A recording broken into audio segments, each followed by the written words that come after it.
Hey there, welcome to the channel. If you're looking for the perfect way to unwind and drift off to sleep, you're in the right place. Tonight, we've got a whole hour of some of the most interesting and emotional Reddit stories from crazy family. Dramas to heartwarming moments to help you relax and escape the day. So get comfortable, let go of your worries, and let these stories carry you into a peaceful sleep. Don't forget to hit that like button if you enjoy this, and make sure to subscribe for more stories to relax to in the future. Now let's get started and dive into tonight's tales. Close your eyes, take a deep breath, and let's fall asleep together. Enjoy. Am I the a-hole for exposing my best friend's secret romance with my ex at my birthday party? I, 26F, have a best friend, Carla, 27F, whom I've known since high school. We've been through everything together. Breakups, family drama, school stress and career changes. She's always been my ride or die, and I've always been there for her no matter what. So when I started dating Ethan, 28 a year ago, she was one of the first people I told, and she was incredibly supportive. She even helped me pick out a gift for him for our first anniversary. Everything seemed perfect between me and Ethan. He was kind, loving, and really seemed to understand me. We had a lot in common and spent most of our weekends together. He got along with all of my friends, including Carla, and we would all hang out together occasionally. Everything was great until my 26th birthday party. That's when everything came crashing down. For my birthday this year, I decided to throw a big celebration at a local restaurant, inviting friends, family, and of course, Ethan. I was excited, because I had put a lot of thought into the planning, and I wanted to enjoy a night with the people I care about. I had been looking forward to it for weeks, and when the day finally came, I was beyond excited. The party was in full swing, food, drinks, and laughter everywhere. At some point, I noticed Ethan and Carla were acting a little strange. They were whispering to each other more than usual, and I caught them looking at each other in a way that felt off. I brushed it off, thinking I was being paranoid. After all, Carla was my best friend, and I trusted her completely.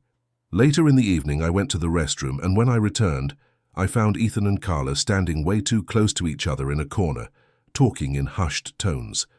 I could see the way they were looking at each other, like they were in on something that I didn't know about. I had to get a better look, so I walked closer to them, and that's when I overheard a conversation that stopped me dead in my tracks. Ethan was saying, "I just don't know how we're going to keep this from her any longer. She's starting to get suspicious." Carla replied, "I know, but we have to keep up the act at least until the party's over. After that, we can figure out what to do." That's when it hit me. Ethan and Carla had been secretly seeing each other behind my back. I was stunned, completely frozen. My best friend and my boyfriend, the two people I trusted most, had been lying to me. I felt betrayed to my core. I couldn't process it. My first instinct was to confront them, but I didn't want to make a scene at my own birthday party. So I did the next best thing. I took a few minutes to collect myself, went to the bar and grabbed a glass of water. I had to think of a way to confront them without ruining the party, but I knew it couldn't wait. After what felt like an eternity, I walked up to them, grabbed both of their hands and said, "I need to talk to you two, now." The tension in the room was palpable as I led them away from the crowd. I didn't want to make a scene in front of everyone, but I wasn't going to let this go. When we were in a more private area, I asked, "What's going on? I know everything." At first, both of them tried to deny it, but I wasn't having it. I called out everything I had overheard, their secret relationship, the lies, the fact that they'd been seeing each other for months without telling me. Ethan tried to apologize, but it didn't feel sincere. Carla, on the other hand, looked like she was about to cry. I felt a mix of emotions: anger, betrayal, disbelief. I asked Carla how she could do this to me, how she could be my best friend, and still sleep with my boyfriend behind my back. Carla tried to justify it by saying, "I never meant to hurt you, but we just connected." "We didn't plan this," I snapped. I didn't want to hear it. I told them both to leave, that I never wanted to see either of them again. But before they could leave, I made the decision to confront the rest of the guests. I didn't give them a chance to apologize or beg for forgiveness. I walked back into the party, grabbed the mic and told everyone what had happened. that Ethan and Carla had been secretly dating behind my back. The room went dead silent. I could see the shock on everyone's faces, and for a brief moment I felt almost relieved. At least everyone would know the truth. The rest of the night was a blur. People were talking in hushed tones, and I could see the discomfort in their eyes. Ethan and Carla left shortly after the revelation, and the party basically ended early. I felt like I had ruined my own birthday, but I couldn't have kept this secret from everyone any longer. Since that night, things have been a mess. Ethan and Carla have both tried to apologize, but I'm not interested in hearing it. They both say they never meant to hurt me, but I can't shake the feeling of betrayal. Some of my other friends say I was justified, but others think I should have kept it between the three of us and not ruined my own celebration. Now, I'm stuck wondering if I went too far. Did I handle the situation in the right way, or am I the a-hole for airing their dirty laundry at my birthday party? Am I the a-hole for cutting my brother out of my life after he tried to take my inheritance and lied about me? I, 33F, have an older brother, Adam, 36M, who I've always had a complicated relationship with.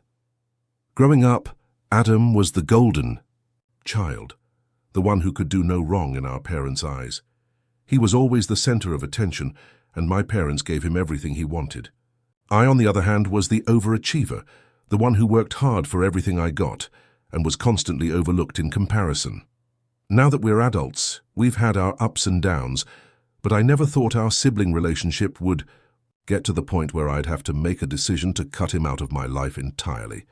But that's exactly what happened, and it's all because of an inheritance. Our parents, who were in their early 60s, recently passed away in a car accident. It was devastating, and we were both left to handle their estate.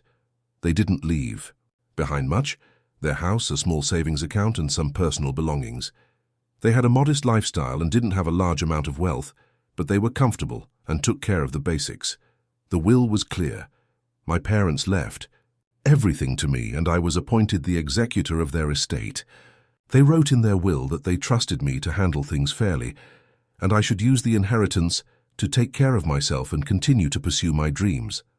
I was their primary caregiver when they were sick, and they had always told me that I was the one who would be best suited to manage their legacy. Adam, on the other hand, was mentioned only briefly in the will.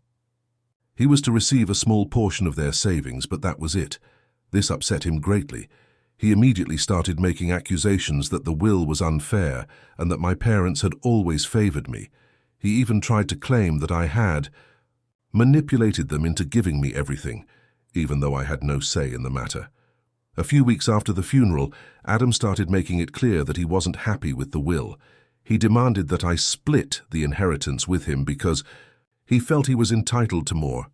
He also claimed that the money should be divided equally, even though it was clearly stated in the will that it was my responsibility to manage the estate and that the majority of the inheritance was meant for me. I told him that I would be following the will to the letter, and that I couldn't just change things because he was upset. Adam's response was shocking. He started telling family members that I had been greedy and that I was hoarding the inheritance. He told them that I was taking advantage of our parents' death to enrich myself. The worst part? He spread a rumor that I was secretly planning to sell the house and pocket the money without giving him his fair share. This was the breaking point for me. Adam had always been manipulative, but I never thought he would go this far. He was actively trying to destroy my reputation in front of family and friends just because he didn't get what he wanted. I had already been dealing with the emotional toll of losing my parents, and now I had to deal with him making false accusations and trying to bully me into giving him more of the inheritance. I confronted him directly and told him that I wouldn't tolerate his behavior. I said that I would be following the will and that his demands were not only unfair but also completely disrespectful to the memory of our parents. I told him that if he continued to cause drama, I would cut him out of my life entirely. He didn't take it well. He told me I was being cold and heartless and that I was acting like I was better than him. He said that I had always been the favored child and that I was using my role as executor to manipulate the situation. He accused me of being a selfish barch who didn't care about family. I was devastated by his words, but I stuck.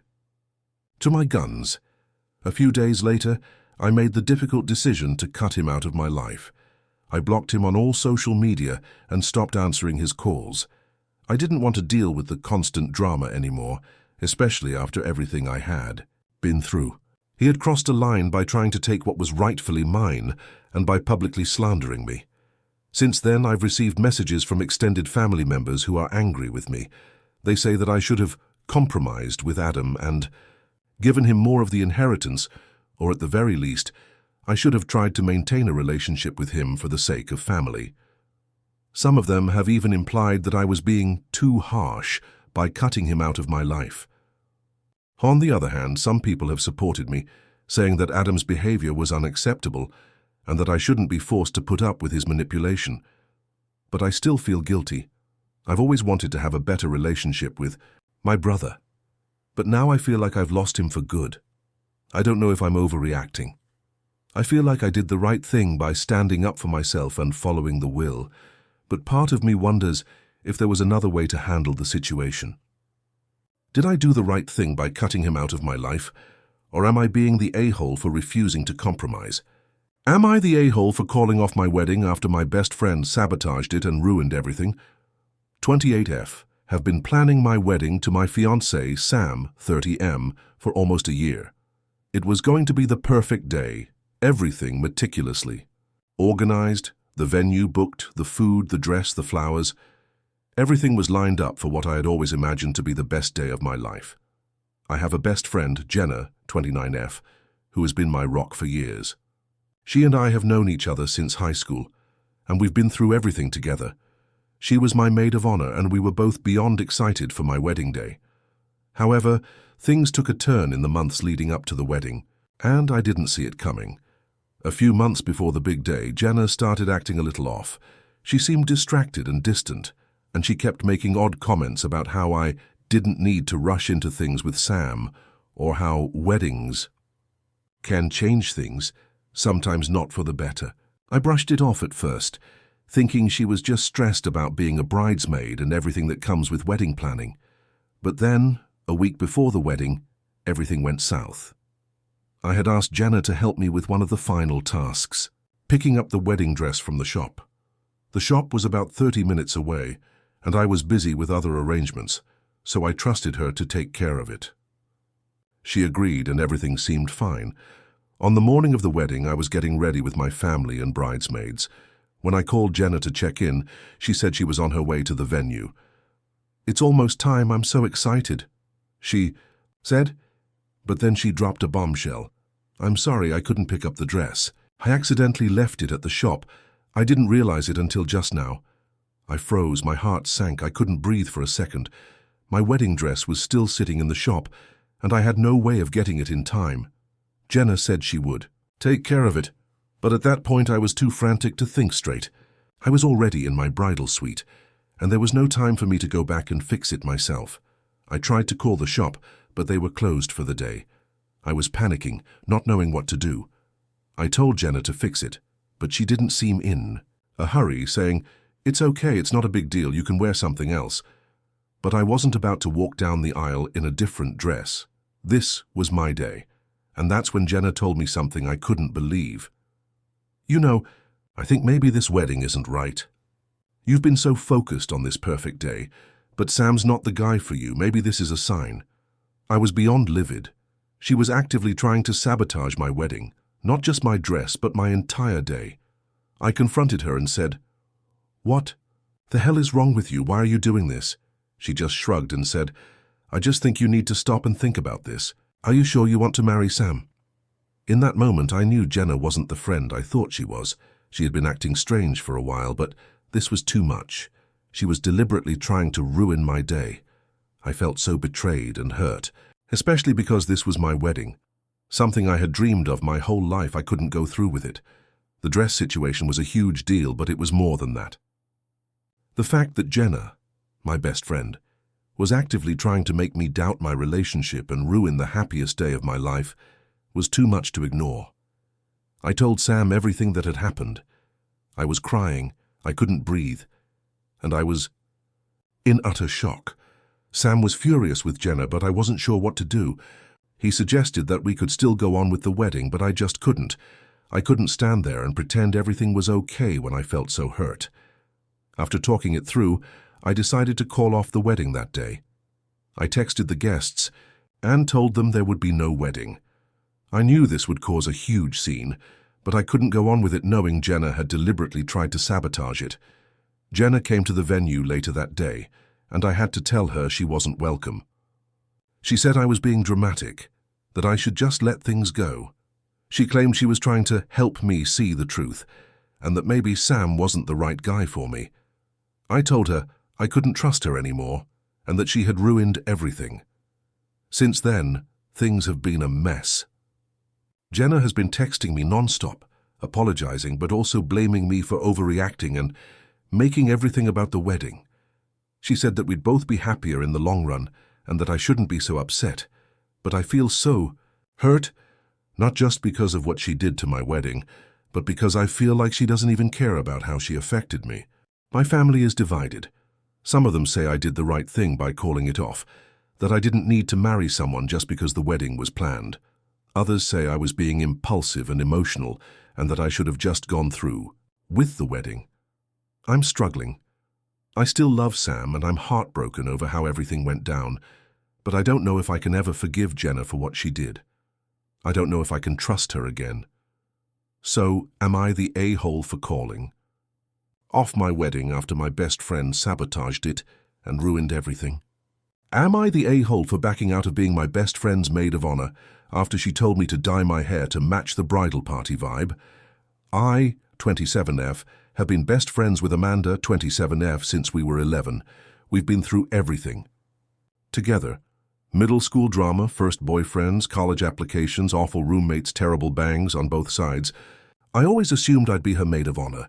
And I was right. She asked me last year with a whole elaborate gift box, a card that said, "You've always been my main girl," and we both cried. I was thrilled. Genuinely. I took my role seriously. Helped plan the bachelorette weekend, coordinated bridesmaid dress try-ons, even helped Amanda mediate some family drama with her future MIL. The wedding is in 2 months. Everything was going great until she dropped this bomb. Last week, Amanda and I were grabbing coffee and she said, "So there's something I need to talk to you about, and I hope you won't take it the wrong way." Immediately, I got that sinking feeling. She pulled out her phone and showed me a Pinterest board with her wedding colors: champagne, sage green, blush pink, all very soft and earthy. Then she looked at me and said, "Your hair is kind of intense against the theme." For context, I have bright copper red hair, natural. Think Emma Stone red, a feature I've always loved about myself. It runs in my family. Amanda has always called it your signature thing. So I was floored when she followed up with, "Would you consider dyeing it a softer shade for the wedding? Maybe like a light auburn or even a brunette tone?" I blinked. I thought she was joking. I laughed and said, "Wait, seriously?" She said, "I just think in the photos the red is going to really pop, and I'm worried it'll take attention from the overall look. You know how much I care about the vibe." I told her I wasn't comfortable dyeing my hair for her wedding, that I've never dyed it and don't want to start now, that this is who I am, and if that messes with her aesthetic, then maybe we need to reevaluate. Amanda got defensive. She said, "I'm not asking you to shave your head, it's just hair, it's one day. I'd do it for you if the roles were reversed." I told her I love her, but I'm not going to change a major part of myself to blend into her bridal palette. She got quiet and said, "Well, if you're not willing to compromise, I might have to ask someone else to be my maid of honor." I was stunned. I said, "Are you seriously choosing color coordination over our friendship?" She said, "No. I'm choosing a day I've dreamed about since I was a kid. I just want everything to look perfect." I told her calmly that I would step down, that I wouldn't attend as a bridesmaid or maid of honor, but I'd still come as a guest if she wanted me there. She looked shocked. Then she said, "Fine. If you're going to be this dramatic, maybe it's for the best." I left in tears. That was 5 days ago. Since then, I've gotten messages from 2 other bridesmaids saying they think I overreacted and that Amanda is under a lot of stress. One even said, "It's just hair dye, not plastic surgery." But my mom and boyfriend both think Amanda is being controlling and ridiculous. Now Amanda has sent me a text saying she still wants me to come to the wedding as a guest, but I honestly don't even want to go. I feel so humiliated and disposable, like our friendship was only valid if I could visually blend in with her curated fantasy. But I keep wondering, was I too rigid? Was it petty to step down instead of just wearing my hair up or something? Should I have tried harder to find a middle ground? So, am I the a-hole for backing out of my best friend's wedding after she asked me to dye my hair to match the aesthetic? Am I the a-hole for not letting my mother-in-law babysit after she pierced my daughter's ears without asking? I, 28F, have a daughter, Mia, 4F, with my husband, Ryan, 30M. We're both first-time parents, and like most parents, we're figuring things out as we go. One thing we've been really firm about is bodily autonomy, even at this age. That means no forced hugs, no making her kiss relatives if she doesn't want to, and definitely no piercings until she wants them. Ryan's Mom Linda, 56F, is traditional. She's not cruel or malicious, but she has this grandma knows best attitude that drives me nuts. She'll say things like, "Back in my day, we didn't give kids choices, we gave them rules," or "You're raising her like a snowflake." She's overbearing, but until recently, nothing crossed a line, until last weekend. Ryan and I had a wedding to attend out of town, and we asked Linda to watch Mia overnight. She offered, and we figured it would be nice for them to bond. We left Mia with her Saturday morning and planned to pick her up Sunday afternoon. When we got back Sunday, Mia ran up to me with a huge smile, yelling, "Mommy, look!" and pointed to her freshly pierced ears, tiny gold studs. I froze. At first I thought they were those sticker earrings or clip-ons. But nope, real piercings. I asked, "Linda, what is this?" She smiled like she just won a prize. "Surprise! We got her ears pierced. Doesn't she look adorable?" I was stunned. I literally couldn't speak. Ryan, to his credit, looked just as horrified and said, "Mom, what the hell?" Linda looked shocked that we weren't thrilled. She wanted them. She saw another little girl with earrings at the mall and said she liked them, so we just did it. I said, "She's 4. She likes dinosaurs and mud puddles too. That doesn't mean you go and do it without asking us." Linda rolled her eyes and said, "You're being ridiculous. Everyone gets their ears pierced as a kid. You're making this into a big drama." I packed Mia's things and told Ryan. We were leaving. On the way home, I cried in the car. Not because of the earrings, they'll heal, but because someone who was supposed to respect our rules just didn't. That night, I texted Linda and told her she crossed a major boundary, that she made a permanent decision about our child's body without our consent, and because of that, she wouldn't be babysitting again anytime soon, maybe ever.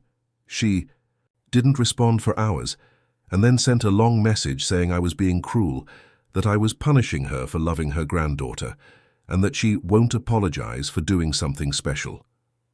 Ryan tried talking to her, but she doubled down, said we were trying to control her relationship with Mia. Now my sister-in-law, who is also a mum, messaged me privately saying she agrees with me, but warned that Linda is telling the rest. Of the family, I banned her from her grandchild over earrings. So now Ryan's aunts and cousins are blowing up our phones calling me dramatic, controlling, and even abusive for withholding family. I don't care what they think, but Ryan is really torn. He agrees it was wrong, but he's upset about how this is dividing the family. He asked me if maybe we could let her back in gradually, supervised visits or short visits only. But I'm not ready. I feel like if we cave now, we're teaching her that there are no consequences for disrespecting us as parents. But still, part of me wonders if I'm going too far. Mia isn't hurt. She likes the earrings. She even told me, "Grandma said, you'd be mad, but I wanted to be sparkly."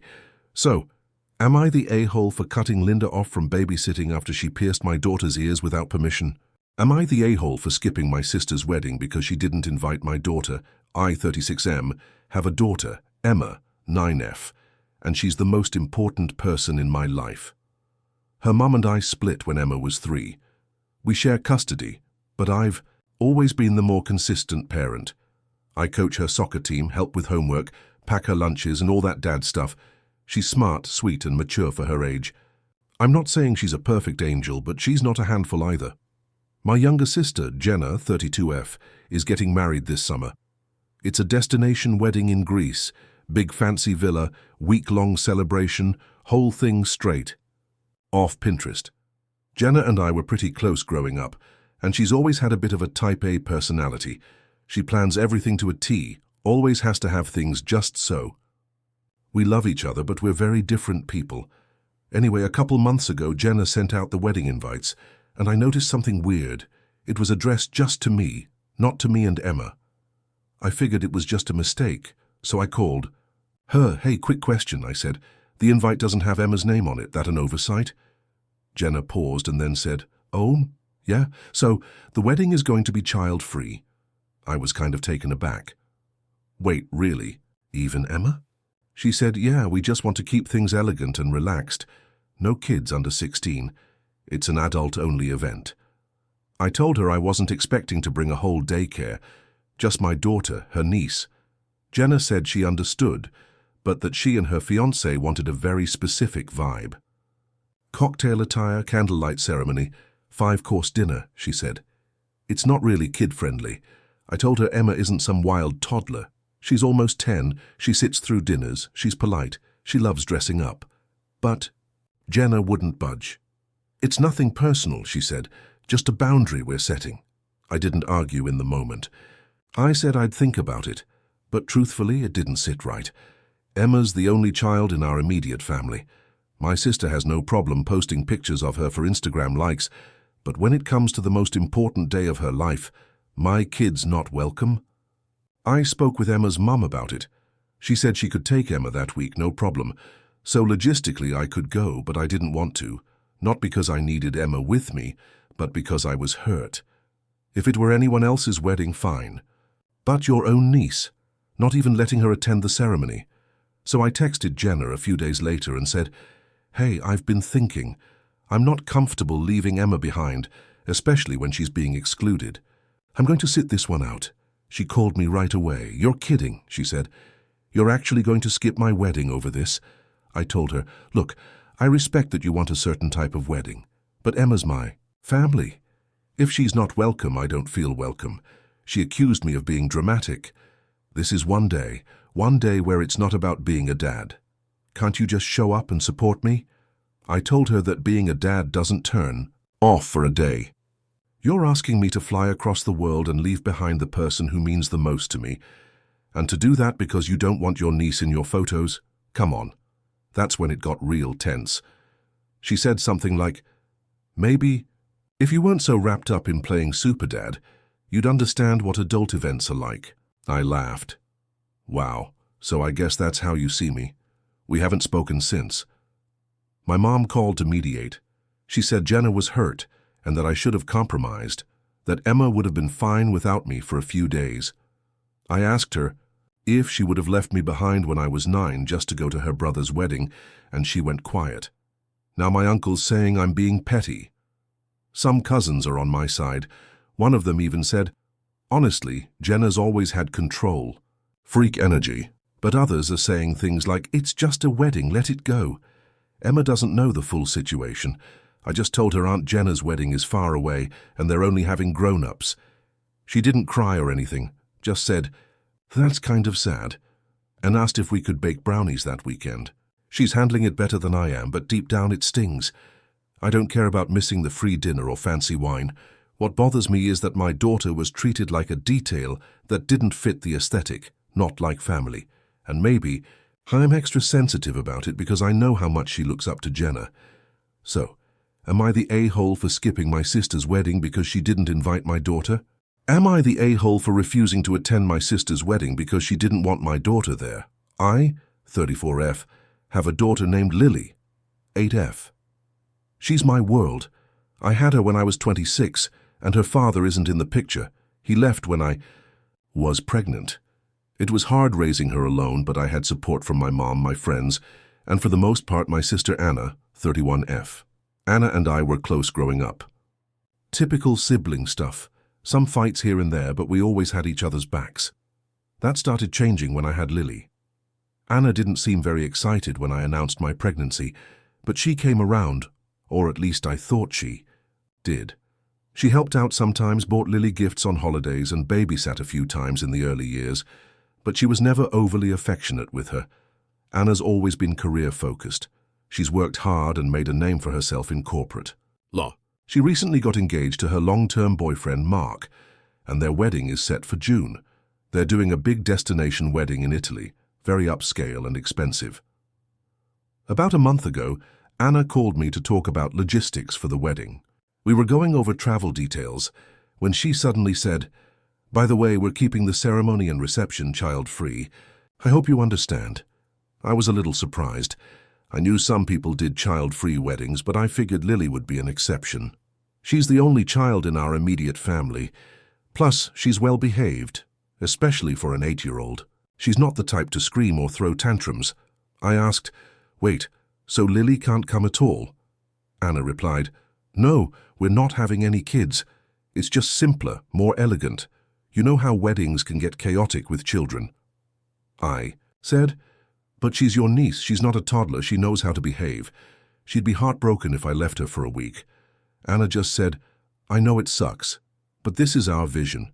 We want a sophisticated event, and honestly, I don't think Lily would even enjoy it. It's all adults, formal wear, late-night dinner, lots of wine. It's not a place for a kid." I said I'd think about it, but I left the call feeling really off. I get that it's their wedding, and I don't want to tell anyone how to plan. So their big day. But something about the way Anna talked about Lily bothered me. Like she wasn't just trying to set a boundary. She genuinely didn't want her niece there, and not for any good reason. I talked to my mum about it, and she told me to let it go, said it's Anna's day, and I could find someone to watch. Lily for a few days. But here's the thing, I don't want to leave her behind. We're close. She'd be devastated if I told her I was going to Italy for a wedding and she couldn't come, especially when it's her aunt's wedding. And I don't have anyone I completely trust to leave her with for that long, especially not overnight for several days. Babysitters? Sure. Week-long guardians?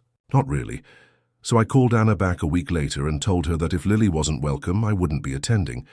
She got quiet for a moment and then said, "Seriously? You're going to skip my wedding because your kid isn't invited? Don't be dramatic." I said, "It's not being dramatic. You're asking me to leave my daughter for nearly a week in a different country to celebrate someone who doesn't even want her there." She got really cold and said, "This is exactly what I mean. You always make everything about Lily. This is my wedding. One day that's about me. Can't you just show up without playing the mom card for once?" I told her that if she felt that way, then maybe I really didn't belong there. She hung up on me. Since then, the family chat has gotten tense. My mom says she understands my perspective, but also says I'm being selfish for not compromising.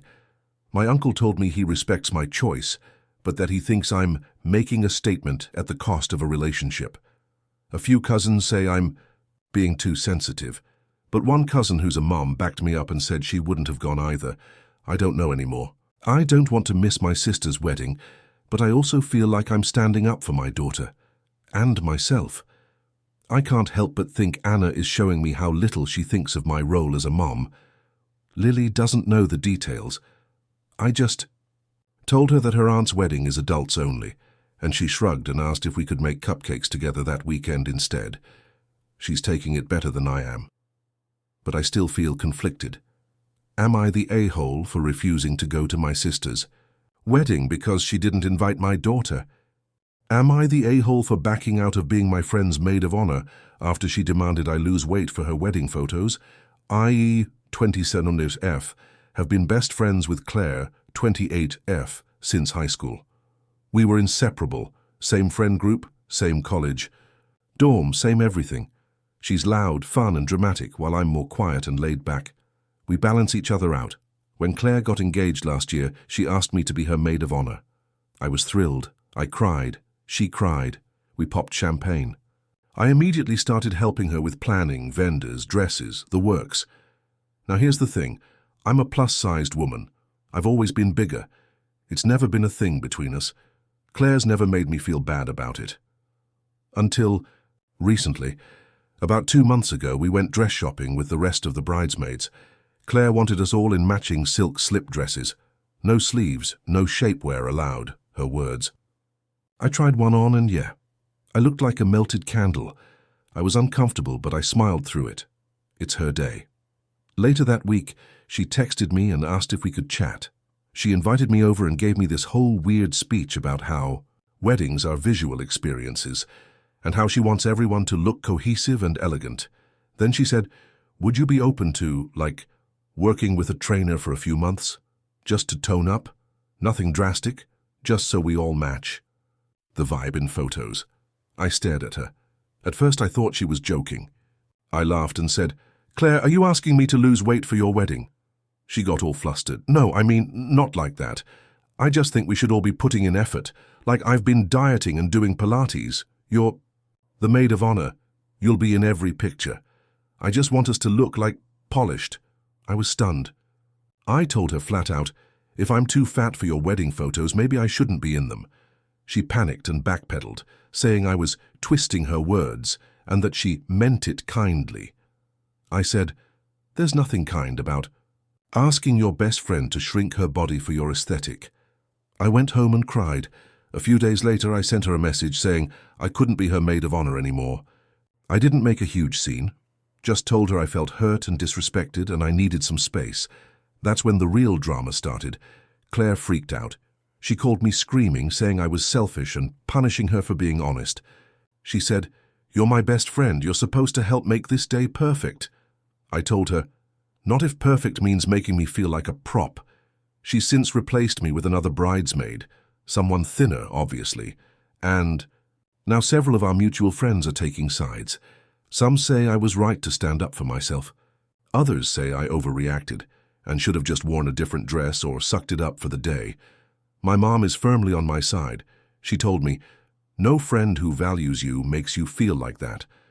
But even my boyfriend asked, "Do you think maybe she just wanted you to feel your best and worded it badly?" I don't know, I miss her, I really do. We've been through everything together. But this cut deep. It's not about a dress.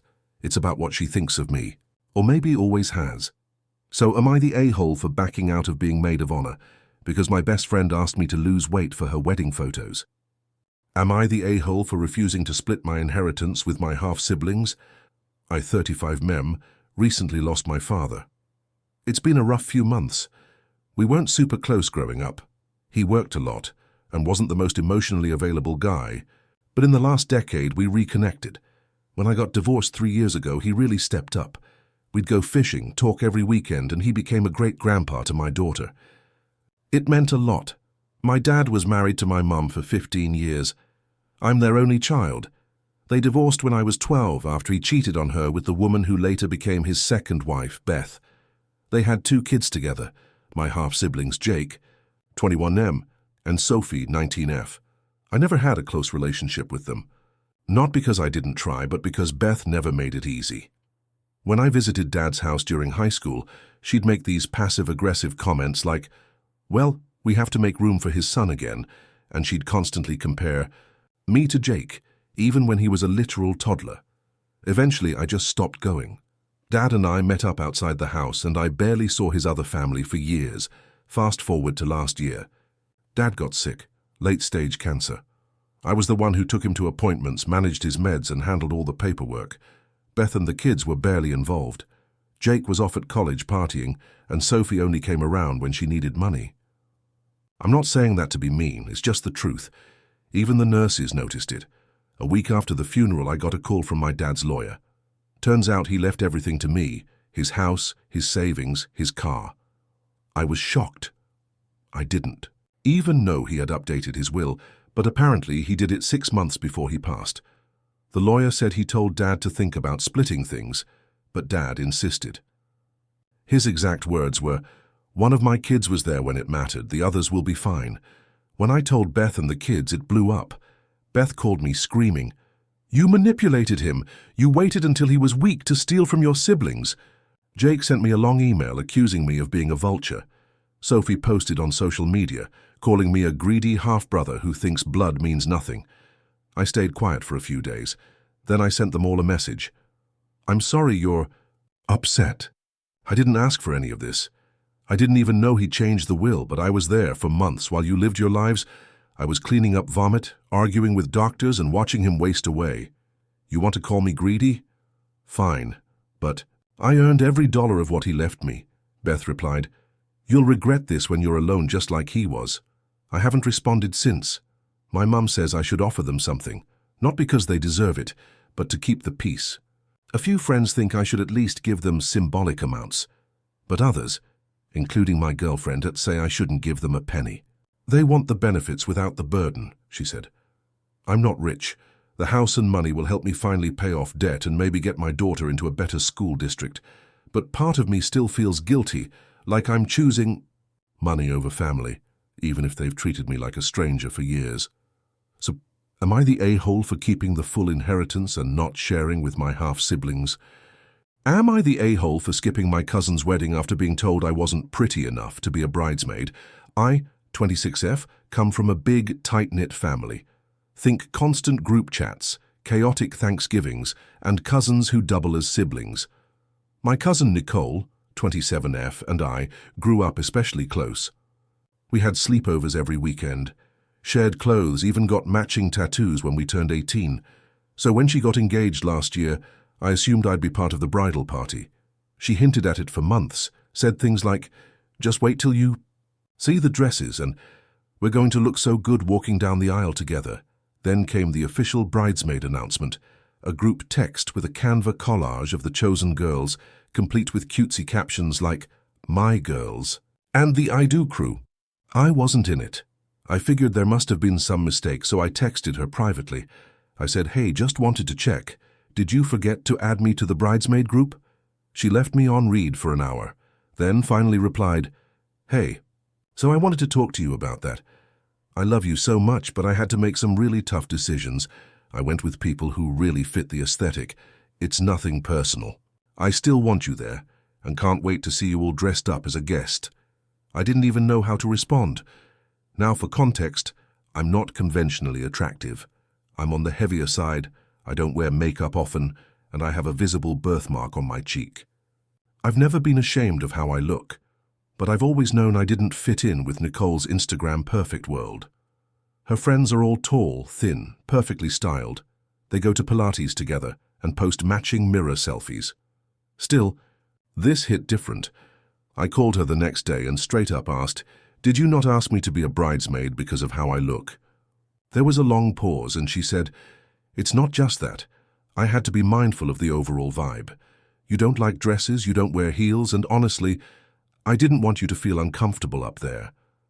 I told her I could have made that decision for myself, that if she wanted me, I would have shown up and rocked the damn heels. She said, I didn't mean to hurt you, I just didn't want people comparing us and making you feel bad. I hung up. I cried. Then I made a decision. I didn't go to the wedding. I sent a polite message the week before saying I wished her the best, but I wouldn't be attending. I couldn't sit there smiling while watching her walk down the aisle with a curated lineup of bridesmaids like I was some distant guest. My absence didn't go unnoticed. Nicole messaged me after the wedding. I'm heartbroken you weren't there. It was such a beautiful day and it felt incomplete without you. I replied, you made it clear I didn't fit the picture, so I stayed out of it. Since then, a few family members have taken her side, saying I overreacted and should have been the bigger person. One aunt even said, it's not like you were banned, you just weren't bridesmaid material, it happens. But my mum and my older brother are firmly on my side. Mom said, if someone tells you you're not good enough to stand next to them, believe them, Hannah, and walk away. Still, part of me wonders, should I have just sucked it up and gone, even if it hurt? So, am I the a-hole for skipping my cousin's wedding after she excluded me from the bridal party because I didn't fit the aesthetic? Am I the a-hole for taking the promotion my co-worker best friend wanted, even though I knew she was struggling? 29F, work in marketing at a mid-sized firm. I've been there for 6 years, slowly climbing the ladder. One of my closest friends, Erica, 30F, also works in the same department. We started around the same time and bonded immediately. Same dry sense of humor, same taste in trashy office gossip, same favorite bagel on Mondays. Over the years, we've supported each other through bad bosses, impossible clients, and burnout. People used to joke that we were a package deal, and honestly, I thought we were too. About 6 months ago, our manager announced she was transferring to another office and a new team lead position was opening up. It came with a raise, better hours, and more direct access to upper management. A clear stepping stone to director roles. Erica pulled me aside right away and said, "I need this. We're drowning in bills and Greg just lost his job. This promotion could save my life right now." I nodded and said, "Of course, you've totally got this." But then I went home, sat with it, and realized I wanted it too. Badly. I've always been the behind-the-scenes person, the one who gets stuff done but doesn't raise her hand. I've been quietly busting my ass for years, and something about Erica just assuming I wouldn't go for it rubbed me the wrong way. I didn't promise not to apply, I just stayed quiet. So I applied and I got it. The fallout was bad. The day they announced it, Erica looked like someone punched her in the face. She didn't say a word to me until the end of the day, then cornered. "Me in the parking lot. You applied," she said, dead-eyed. I nodded. "You said I had it," I corrected her. "I said you've got this. I never said I wasn't going for it too." She stared at me for a full 10 seconds and then said, "You knew I needed this more." I told her I was sorry, but I needed it too. I deserved it too. She walked away. She hasn't spoken to me since. It's been 3 weeks. People at work are split. Some think she's being petty and that promotions aren't charity. Others, especially those closer to Erica, think I stabbed her in the back. My boyfriend says I did nothing wrong. "It's a job, not a reality TV alliance," he said, but my sister told me honestly. So I'd be pissed too if my best friend competed with me knowing I was struggling. The part that's killing me, I get why she's upset. I do. But I also feel like I've always been the friend in the background, cheering everyone else on, swallowing my own ambitions. And this one time, the one time I raised my hand, I became the villain. So am I the a-hole for going for a promotion my friend desperately wanted? Am I the a-hole for refusing to split the inheritance with my siblings after I found out I was the only one not written out of our father's will, and telling them exactly why I, 36F, lost my father 6 months ago after a long battle with cancer? It was brutal. He was in hospice for the last 2 months, and I was the only one of his children who stayed with him through it. I handled his medications, helped him eat, sat through his pain and rage and grief. I watched him slip away in real time. I'm the middle child of 5, 2 older brothers, Luke 42M and Brandon 40M, 1 younger sister, Cassie 34F, and the youngest, Josh 31M. We all grew up with my dad, but the dynamics weren't what you'd call healthy. My mom died when I was 10, and my dad was never the same after. He became cold, controlling, emotionally distant. The kind of dad who believed feelings are weakness and punished tears with silence. My siblings distanced themselves from him. Over time, I don't blame them. He was difficult, but I stayed close. I don't know why, guilt maybe, or just some warped sense of duty. Either way, I was the one who called, who visited, who ran errands for him after his first chemo round, who eventually moved into his house when he couldn't care for himself. When he died, I was devastated. As complicated as our relationship was, I loved him. I mourned the man I never fully had and the one I lost at the same time. Then the will was read. Everything, the house, savings, investments, personal possessions, was left to me. Everything.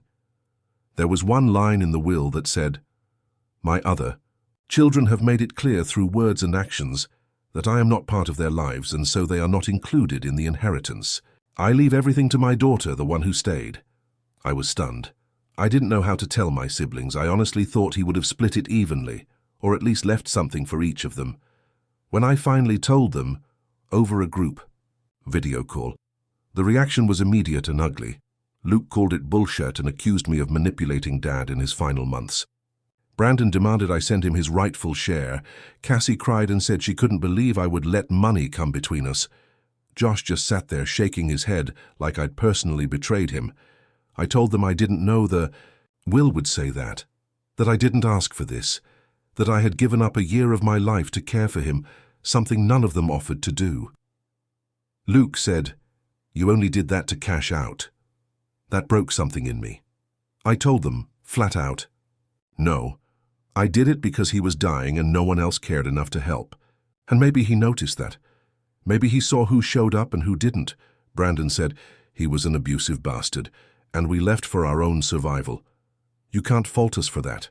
I said, I don't fault you for leaving, but don't fault Hami for staying. Then Cassie said, okay, but can't you just split it with us? We're still your siblings. And I said, where were you when I was cleaning him after he soiled himself? When I was cooking, cleaning, sleeping in a chair next to his hospice bed because he kept calling out for someone, you didn't want to be around for that. Why should you get anything now? They hung up one by one. Since then, I've gotten texts from extended family telling me to do the right thing and keep the family together. My aunt even said he's gone. Why punish the living for his choices? But the truth is, I don't feel like sharing. I feel like, for once, I was the one who did the work, and I shouldn't have to justify accepting the outcome. I feel like giving in would make all the pain and exhaustion I went through invisible, like it never mattered. Still, sometimes I think maybe I should have offered something to my siblings. Even a small gesture. Maybe they're right, and this is just turning grief into greed. Maybe I'm the reason the family is falling apart. So, am I the a-hole for keeping the full inheritance and telling my siblings exactly why they didn't get anything?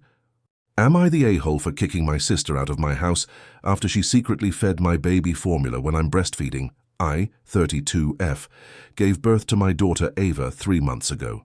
It's been a wild ride, but I'm proud to say we've managed to exclusively breastfeed since day one. It's something I worked really hard at. I struggled with supply at first, had cracked nipples, sleepless nights, the whole deal. But we made it through. It's not just about nutrition for me. It's deeply personal and emotional. My sister, Jen, 29F, recently moved to my city and was staying with us for a couple weeks while her apartment paperwork got sorted out. We've always had a rocky relationship. She's opinionated, loud, and has a way of doing what she wants, then acting like it's no big deal. She doesn't have kids and has been very vocal about how she finds the whole breastfeeding obsession weird and cultish. Her words, not mine. Last weekend, I asked Jen to watch Ava for an hour while I ran to the store. I fed Ava before I left and left a bottle of pumped milk in the fridge just in case. When I came back, Ava was napping peacefully and Jen was scrolling TikTok on the couch. All seemed fine until I noticed the bottle of milk still in the fridge. Untouched, I asked, hey, did she not wake up while I was gone? Jen shrugged and said, oh, she fussed a little, so I just gave her some formula. I froze. What? She said. Yeah, I found a sample can in your cabinet. Figured it'd be easier. You don't have to freak out. Babies drink formula all the time. I was livid. I told her that was not her decision to make, and she said, God, relax. You act like I poisoned her. I told her I wanted her out of my house by that night. She didn't take it well. She yelled that I was being hormonal, overreacting, and treating her like a criminal. She packed up and left in a storm, slamming the door on her way out. Since then, my phone's been blowing up. My mum says I was too harsh, that Jen was trying to help, and that I should have just explained the importance of breastfeeding more clearly. My dad is neutral. My husband supports me 100%, but even he admitted it was a bit intense to kick her out entirely over one bottle. The thing is, it's not about the formula. It's about the disrespect. I don't care if she thinks formula is just as good. She doesn't get to override my parenting choices, especially not behind my back. Still, I wonder if I let my emotions get the better of me. Should I have sat her down and talked it out instead of going nuclear? So, am I the a-hole for kicking my sister out after she gave my baby formula without asking? Am I the a-hole for leaving a family vacation early and refusing to pay my share after my brother brought his girlfriend on what was supposed to be a siblings-only trip? I, 30F, come from a pretty big family, 5 siblings total. I'm the second, oldest, and we've always been tight-knit, especially in our adulthood. We've tried to stay connected despite living in different cities by planning annual sibling-only vacations. No partners, no kids, just the original crew, a week where we go back to being just brothers and sisters again. We all agreed to That years ago, and it's been tradition for 6 years. This year the plan was a mountain cabin in Colorado. We all split the cost evenly, Airbnb, groceries, rental van. I paid $850 up front. The trip was supposed to be me, my older sister Mel, 33F, my younger brother Chris, 28M, my younger sister Ivy, 26F, and the baby of the family, Noah, 24M. Everyone confirmed months in advance. About 2 days before the trip, Noah called and said, "Hey, just a heads up, I'm bringing Kayla." Kayla is his girlfriend of 6 months. We've met her a handful of times and she's fine. Not rude, not overly friendly, just kind of there. But we all immediately reminded him that it was a siblings-only trip. No partners, no exceptions. Noah argued, "She already took time off work and is really excited.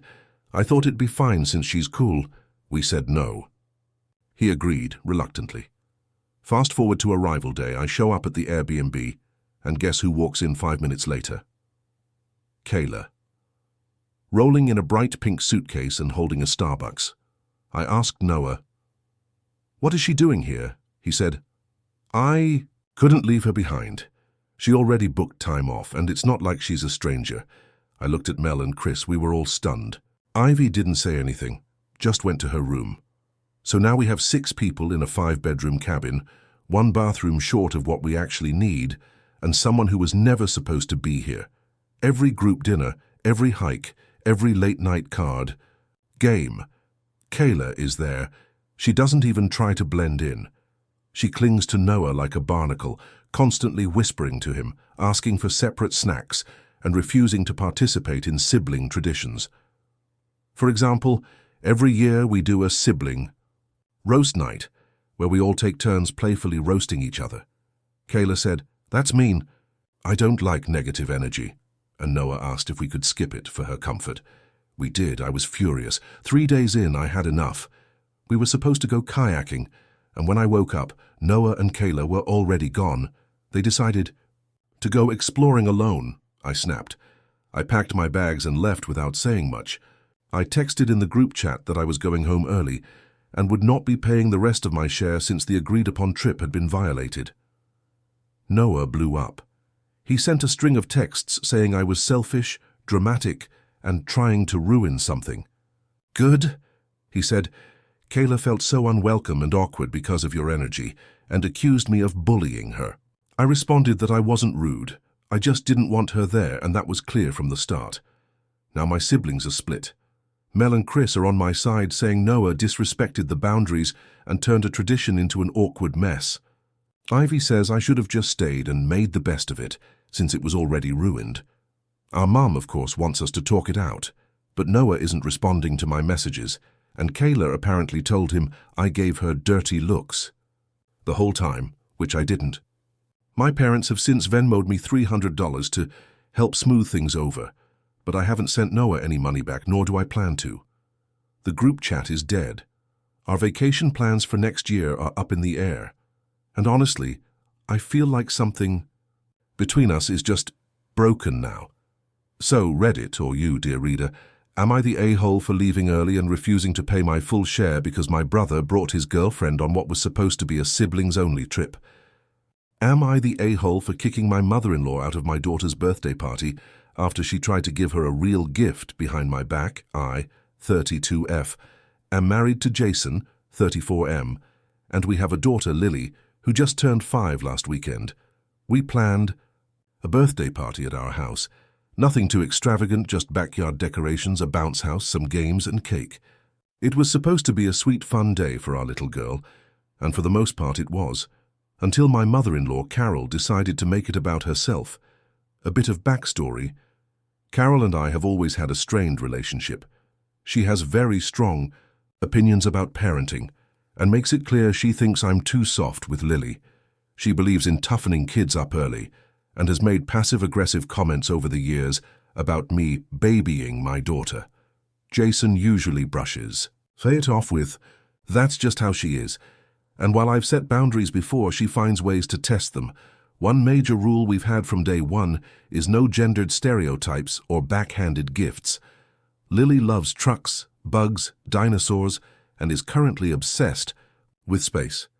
She also loves dressing up and painting her nails. We encourage all of it. But Carol cannot seem to get over the fact that our daughter isn't girly enough.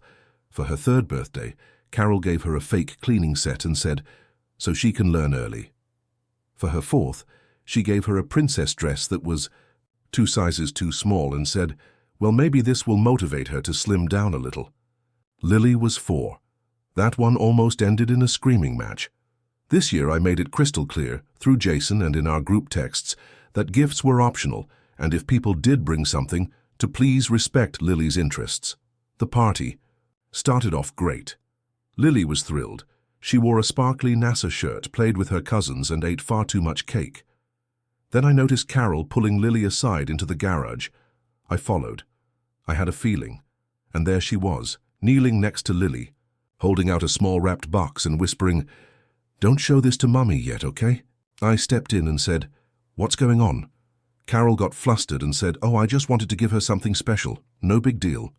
Lily opened the box right then.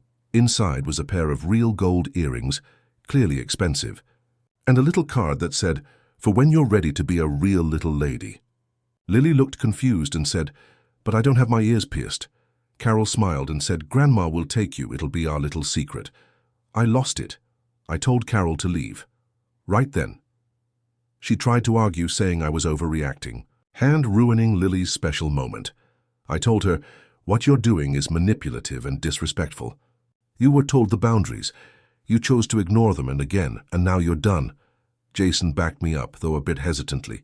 He walked her out while she kept muttering about me being too controlling. Some guests overheard, and a few later texted saying it was harsh to kick someone out during a child's party, that Carol meant well, and that Lily didn't seem upset. But I disagree. My daughter deserves to grow up free of that kind of passive-aggressive shame, disguised as tradition. And what kind of adult tells a 5-year-old to keep secrets from her parents?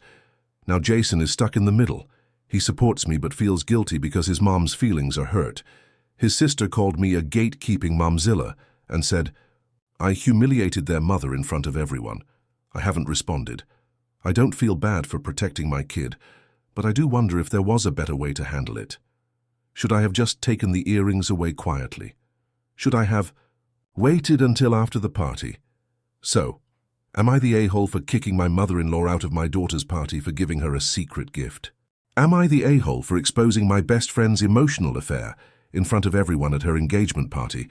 I, 29F, have been best friends with Sarah, 28F, since college. We met during freshman orientation, instantly clicked, and have been inseparable for nearly a decade. I've been there through every relationship, every heartbreak, every chaotic night out and ugly cry session. When Sarah met Chris, 32M, I was genuinely happy for her. He's a good guy, stable, calm, and grounded, which is the exact opposite of her usual bad boy type.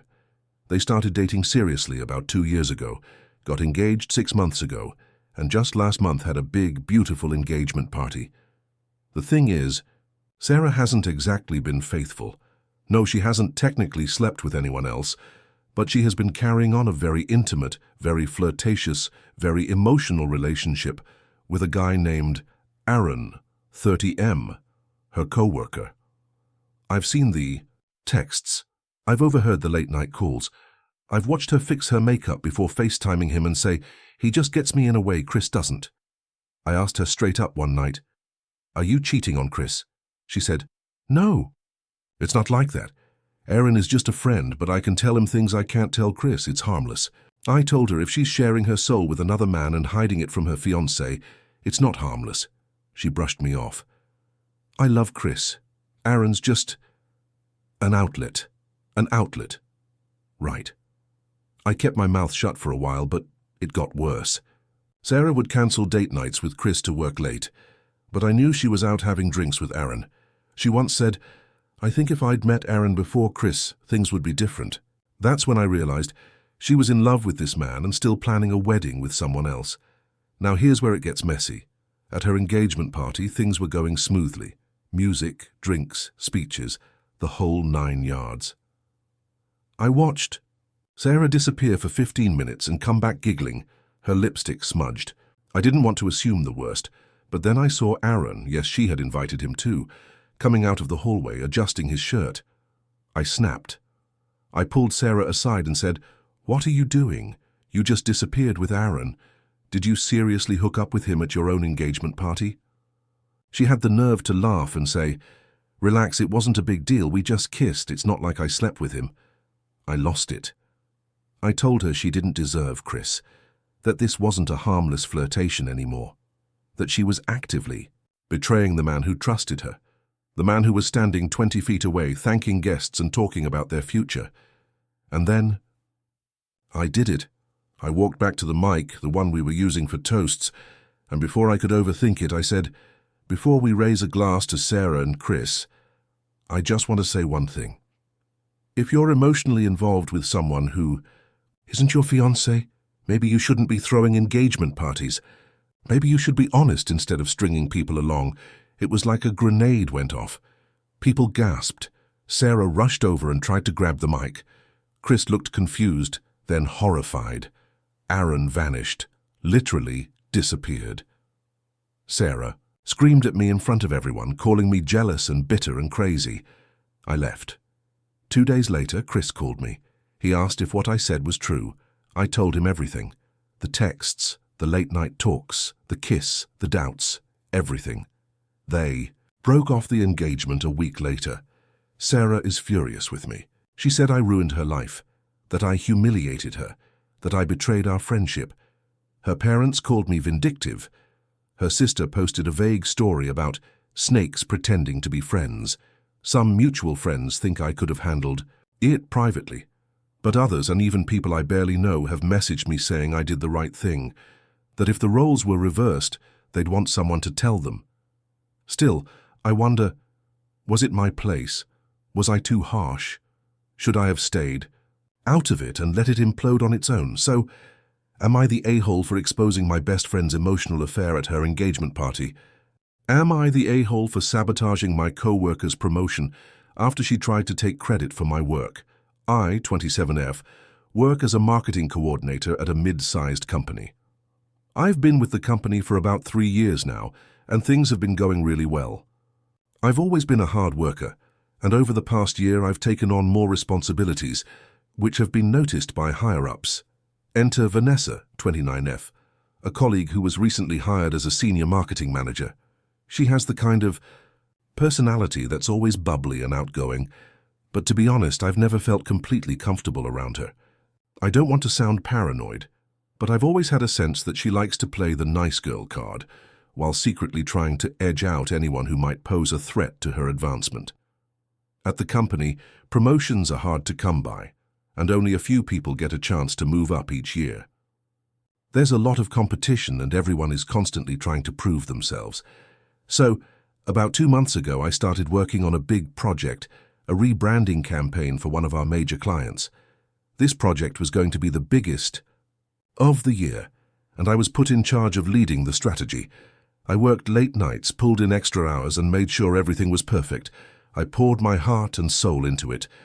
I had the support of my boss, who was extremely pleased with the results of the campaign. Fast forward to the day of the presentation to the client. I walked into the meeting room feeling proud, knowing the campaign was solid. Vanessa, however, had a completely different plan. She came into the meeting, and before I could even say anything, she started presenting my ideas as if they were her own. She didn't acknowledge my role in the project at all, and by the end of the presentation, it was clear that she was trying to take credit for everything I had done. I was in shock. After the meeting, I pulled her aside and confronted her. I said, "Vanessa, I don't know what you're trying to do, but you can't just present my work as your own. I've been working on this for weeks, and you know that." She smiled and said, "I just thought I'd take the lead on this. You know, show them who's in charge. You don't mind, right? It's all about the team anyway." I was furious, but I didn't want to make a scene. I reported it to my boss, but he didn't take it as seriously as I had hoped. He just said something like, "Vanessa's trying to prove herself, and I think she's got some ideas worth listening to. Don't take it personally." The thing is, Vanessa was already angling for a promotion, and I knew that this was her way of trying to get ahead. I was frustrated, but I tried to stay professional and focus on my work. I knew I had been doing great, and my track record spoke for itself. Then came the next big meeting, the quarterly review, where our bosses discuss who's up for promotion. I was hoping for a chance to be recognized for my efforts, especially with the success of the campaign. But when the meeting ended, Vanessa was promoted to a senior marketing director, and I was told that my performance wasn't quite enough to warrant a promotion at this time. I was blindsided. Vanessa had been given the recognition and the position I'd been working toward, and I knew exactly why. She had used the rebranding project to make herself look like the star, and I had no idea how to combat that. I was livid, and that's when I decided to take matters into my own hands. Over. The next few weeks, I began collecting evidence. I kept track of every time Vanessa tried to take credit for my work or act like she was the one responsible for the successes of the department. I documented everything: emails, messages, meeting notes, all of it. I even found out that she had been taking credit for some of my ideas in front of other managers. When the next big presentation came up, a campaign pitch for another client, Vanessa took the lead again. This time, though, I didn't sit back. I spoke up during the meeting, presenting my own ideas and highlighting the work I had done behind the scenes, including the research, the data, and the strategy that was my work. It was awkward. Vanessa looked like she wanted to die right there in front of everyone, and the managers seemed caught off guard by the tension. After the meeting, I went straight to HR and reported her for multiple instances of intellectual property theft and for undermining me in front of the team. I included all my evidence. Within a week, Vanessa was put on probation. It turned out that HR had received complaints from other employees about her behavior as well, and after a full investigation, she was given a formal warning and told that her behavior needed to improve. So am I the a-hole for sabotaging my co-worker's promotion after she tried to take credit for my work?